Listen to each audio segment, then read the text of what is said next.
It's a show with two retired detectives that were in the thick of New York crime, fast and hectic. They got some stories and some jokes, even an interview with the most popular folks.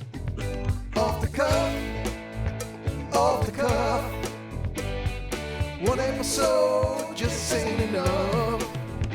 Get a little laughter and an interview too. It's maybe the best thing you can do.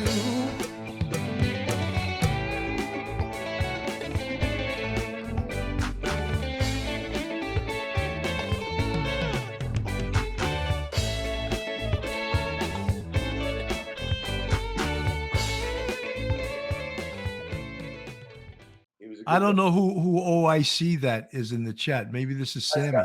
Sammy. It says Sammy the Bull loves you, Jimmy. That's got to be him. Well, you know what? Listen, if he's watching, he knows I love him too. He knows that. One of my wood, Sammy. But Sammy, if you're watching, we could use like 10 or 20,000 of your 400,000 subscribers. Give 10 to Jimmy and 10 to us, and we'll call it even. Yeah.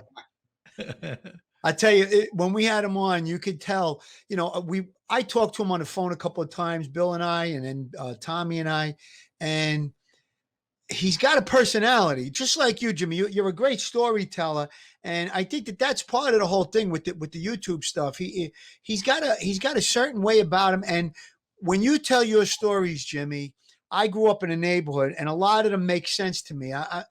Whether or not they're true, I don't think comes into play. I know how the streets were. Like, I watch YouTube for other guys, and I talked to Tommy about it the other day. I'm not going to mention the guy's name. He come on, and I knew he was full of shit. He was telling stories that weren't his. They were bullshit. And you could see he started asking the guy that was interviewing for details about what he was talking about.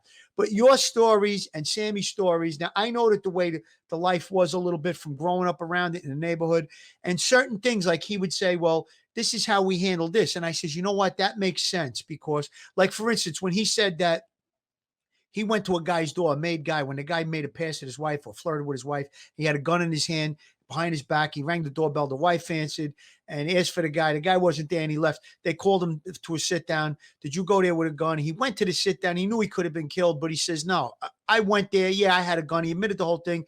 They didn't kill him. They saved him. And then the guy who was holding the sit down, the boss, said, I would have done the same thing. So to me, that kind of makes sense. I know that that's not a bullshit story to me. And the same thing with you, Jimmy, when you're talking from the the growing up in the neighborhood and being in that area, working as a cop. I was in the 6-0 squad in Coney Island for a lot of years, rubbed elbows with some gangsters. The same thing in the 6-8, we had interactions with them. So I know that a lot of things you're saying are true. And I think that's why your podcast is successful and Tommy's podcast is successful. I mean, Sammy's, excuse me. I saw Tommy on the screen. Yeah, because, everyone keeps saying Tommy Dade should get his own podcast. Yeah. He'd kill it, Now, Jimmy, you were an associate, and the whole Bath Avenue crew were, for the most part, associates. But were you required to adhere to the rules of La Cosa Nostra?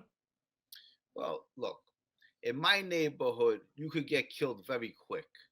So if you don't respect people, if you don't give them their respect, they'll give you a bad name. Your name goes roaming around from club to club. And you know what? Eventually, you find yourself dead in a lot or dead on the ground somewhere. So you got to respect people in my neighborhood. Look at Paulie Gulino, for example. Okay. If he would have used his head, and I love the kid. Okay. I wish an enemy would have killed him. I mean, he pushed Spero, he pushed Joe Bonanno, he pushed somebody. Whoever he pushed, you know what? They made his own friends kill him. They knocked on the door. He didn't know who he was opening that door to, and they left him where he was. So this is the way of that life. Thank God I got out of that life, living that life.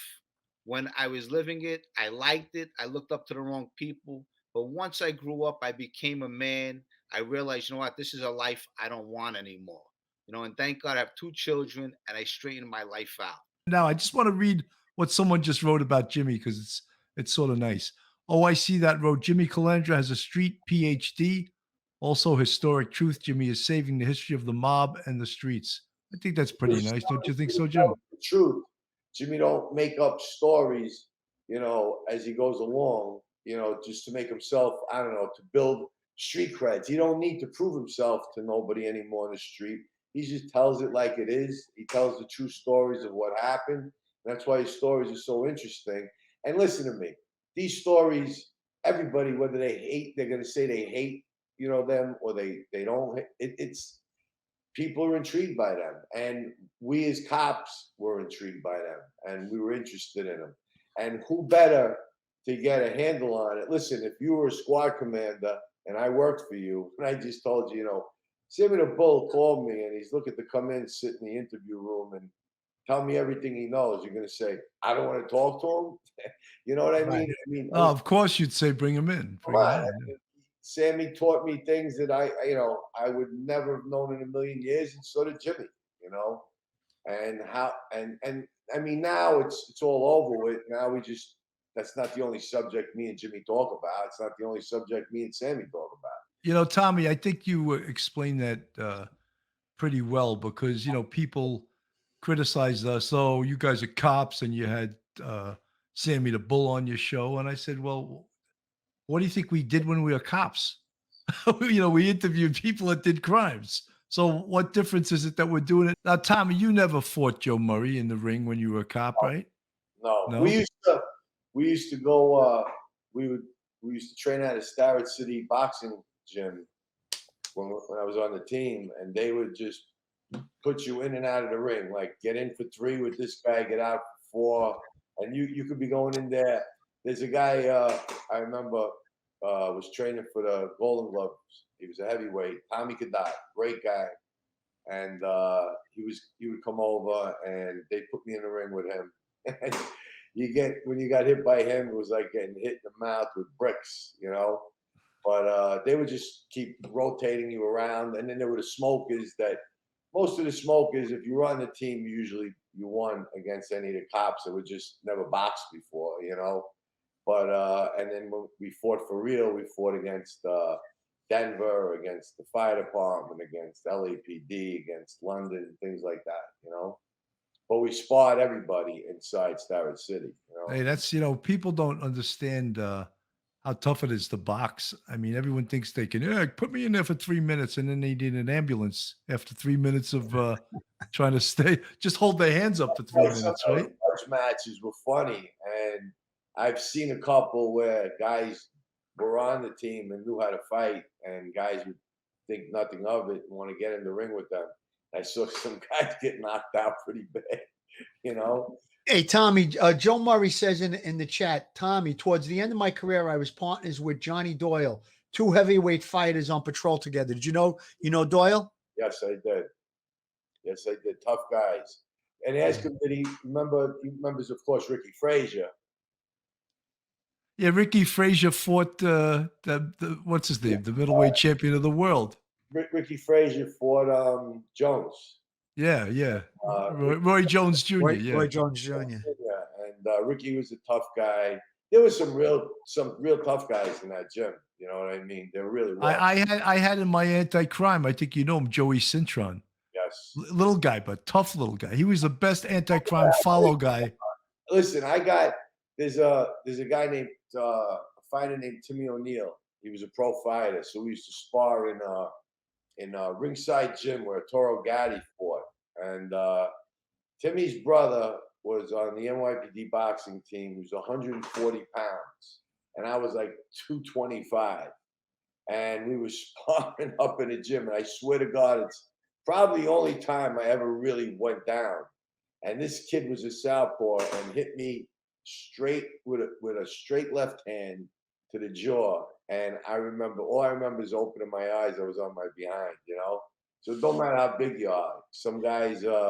Tommy, was that when you were in Intel? Did that take place in Intel? Because I remember when we were in Intel together, you came in one day and Michaeletta was going. I used to come in with blood at your age. What's that? I used to come in with blood all over my thermal. Yeah, but something with your face was, you were banged up a little bit. And I remember Michaeletta saying, "Are you fucked up doing this at your age? You got to cut this out." You were like in your 40s, and you were having a heavyweight fight. 44. I was against LAPD, and I remember They told me we got good news and bad news for you. Because a retired LAPD detective was supposed to come in. So I said, yeah, I'll fight. And when I get there, Arthur McCanty Jr. was the referee. I still have a picture of it. And they said the good news is you're fighting. The bad news is the retired guy couldn't make it. You're fighting that guy over there. He was 23. He was 6'6", 265-pound southpaw. And when I got in there, Arthur McCanty Jr. asked me if they were paying me for advertisement on the bottom of my shoes. You should have brought the axe handle into that match. It was a lot of fun. It was a lot of fun. That was the last time I fought. If Jimmy would have been there, he would have been handing you an axe handle. That's right, for sure. I always say this about Tommy. I say this anytime I talk about Tommy. I say he's a walking encyclopedia on organized crime from way before we were on the job until the time in the 2000s, let's say. And the reason I say that, what's that, Tom? No, go ahead, finish. The reason I say that is because I'll call him up. I talk to Tommy every day, and I'll say, Tom, you remember this time? And I bring up a name or I bring up an incident. And he goes, yeah, he tells me the whole story. Then that story leads into Joe the Butcher, and he goes into that story. And before you know it, he's 3 stories down the road. I'm on the phone for a half an hour. My wife's saying, come on, we got to eat dinner. But he's just like a fucking encyclopedia when it comes to this shit. He really is. Look at this, man. Brooklyn Sal, the crook. Thanks for the $20 super chat. Much love and respect to Tommy Dades. The Staritas. That's very, very dear friends of mine from childhood, the whole family. His uncle, his mother, his father, his wife. I love them all, and God bless them. Well, why didn't Tommy, if he's going to give me $20, why didn't you ask more of your friends to come out to this podcast? great people. That's guys from my old neighborhood. That's great. I know, Tommy, you're well loved. You're well loved in all parts of Brooklyn. Tommy Dades, the great Joe Murray, the defense attorney now. Any of you mob guys out there listening to this, Joe Murray's a good attorney. He'll take on mob cases too. We'll read his phone number and stuff later. We'll give all his information later. He says, Tommy Dades, how did you avoid the temptation to go to the dark side? Everybody loves you. You're an honorable guy, good with your hands. But you never got straightened out though. He did the straightening out, Tommy. That's right. Tell Joe Murray, thank you so much. But answer the question. How did you avoid going to the dark side? Story I tell everybody. When I was, when we grew up, where I grew up, it was a very diversified crowd, you know, and we weren't drilled with wise guys, you know. We all grew up from broken families. Most of us were poor, you know, really didn't have much money. So we kind of resented when we'd see a 16-year-old kid drive by in a brand new Lincoln Continental, you know. But when I started working for the Daily News, that's sort of how Sammy started out too. When he was in the Rampers, he said that we didn't look up to the wise guys. We kind of didn't like them. But then his life went in that direction. Well, in our neighborhood, you know, you could have, you know, a lot of guys. There was some that did go the other way. There was some that were related to a lot of guys from that Jimmy knows. I won't mention his name, but you know, some guys from Bath Avenue that had a big reputation. I grew up with some of the cousins, so we would go up there once in a while, like to Bedrock Bar. We were in Tally's Bar all the time. You know, we saw it all. But there was a friend of mine who passed away. His name was Marty Rico, and if anybody knows that name, if you mention it to it, I think everybody was afraid of him. And what was the name, Tom? Marty Rico. Marty Rico. Marty Rico. And we were working down the Daily News together. He came from Knickerbocker Village. He knew everybody. And he grabbed me one day and he said, "This ain't for you." He said, "Find a way out of here." And I went and got my equivalency diploma, my good enough diploma, and I took all the civil service exams. I have one too. If sanitation would have called me, I'd have been a retired sanitation worker. But Ricky basically saved me. He really did. And he passed away back in 1998. He was the craziest guy you ever met in your life. But I loved him to death, and he cared a lot about me, and he was very proud of what I did, you know. So That's a great story, Tommy. You know, in these podcasts, the people that you meet, and that's one of the greatest things. And I'm sure, Jimmy, you feel the same way. You meet some really cool people that you might not otherwise meet doing these shows. You know, what do you think about that? No, absolutely. I mean, look, just by meeting you guys, you know, Bill and Phil, you know, I got introduced you to Tommy. Listen, I appreciate it. You know, look, I looked up to the wrong people growing up, and now I am spending time on a podcast talking to you people. You know, you people are the heroes. You know, you guys are running into buildings when there's gunfire. I mean, the other guys are, you know what? They're the bad guys. They're taking people out. They're trying to scheme on people. Look, when I was a kid, in all honesty, my mother always told me, she said, Jimmy, you can't serve two gods, meaning the God up above and the guys on the corner, you know. And I told her, I said, but Ma, who's gonna pay the bills? You know, who's gonna, you know, the electric goes off, who's gonna pay it? You know, and you know, this is how I was when I was a kid, you know, and then when I grew up, I just realized, listen, I had my back against the wall. I'm looking at a long time in prison, and I come from a good family. I said, you know what? I just got to do the right thing here, put this all behind me, and just let them know what happened. Tell my story. And this is what I do. I tell my story. So any knowledge I have of anything that went on in the street, these are the stories I tell. Maybe one of these days we'll have Jimmy and Sammy on the same show. That would be phenomenal, but we'll talk about that going forward. That would be comical. He's a pretty funny guy, Sam. He's got a way. Sammy's got a lot of charisma. Yes, that's a good word for it. You're right about that, Jim. Can't say you don't. He definitely does. That's for sure. For sure. I just want to make a quick announcement. Police Off the Cuff Real Crime Stories has just hit 20,001 subscribers. Nice. Yahoo! Now we can up our Cabernet to another $22 a bottle, maybe, instead of that. Bill, do I get my veal cutlet sandwich now? Yeah, you get that now. I'll give you a shrimp parmesan, hero. Oh, okay. Jimmy Calandra, Beth Avenue story.